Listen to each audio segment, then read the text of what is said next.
पत्नी जशोदा राणी गर्भर गोटे जाणा संतान जन्म होती गोटे पुत्र गोटे कन्या कन्यार नाम होती सुभद्रा जहाँ आम ओडिया बिजुली कन्या कहती एवं आउ गोटे पुत्र होती भगवान पूर्ण पुरुषोत्तम प्रभु कृष्ण आएपटे जो देवकी पाखे जो कन्या ये जोगमाया बल ये 16 वर्षर चतुर्भुज रूप से कौटी देखादेले ना बंदीशालार कांथ उपरे एवं देवकी तांको निवेदन करथिले तुमे छोट होई जाओ तापर से लंगड़ा पिला है कि जेतल छोट होई जायचंती मां गर्भरे गर्भ रहिचंती से गर्भ गोटे पेंडुला भलिया रहिचंती किंतु भगवान छोट होई करी प्रकट होई करी से प्रकाशित होइचंती तापरे मूर्छित होई जायचंती देवकी एवं वसुदेव का आकाशवाणी होईची हे बाबा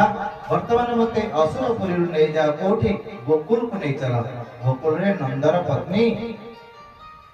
श्री जशोदा माता पूर्ण प्रसवा होई से वर्तमान मूर्छिता अछंती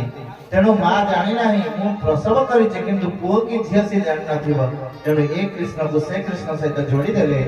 दुई कृष्ण एक ही जिवे जेतले मथुरापुरी रो आसीबो किए ना अक्रूर से मथुरा से कृष्ण को नहीं जीवे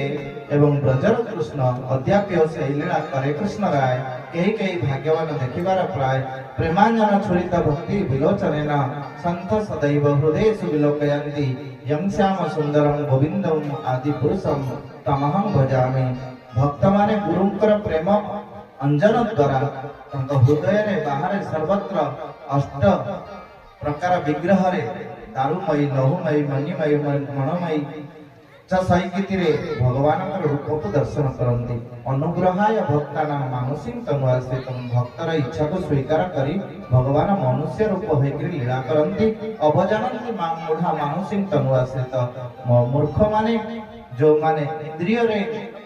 हाबुटाबु खाउछन से माने भगवान लीला को भगवान रूप को अविश्वास करिवे दुख पाइबे जो माने सनातन धर्मी एवं उत्कलीयवासी जे जगन्नाथ प्रिय परिवार से माने ही भगवान को भल पाती सेवा करती आदर करी जीवन कृतार्थ करती तेणु वसुदेव यही कथा शुणी जोग माया बल समस्ते स्थाणु हो गले स्थित हो गले एवं यही समय रे वसुदेव कृष्ण को धरी आनंद मन रे चलिले क्योंकि कि ना गोकुल में छाड़ी जेतले जोगमाया को धरी के नहीं आसिले से कथा सुनी पारी जोगमाया को जेतले देवकी गर्भ पाखरे रखी जाइछंती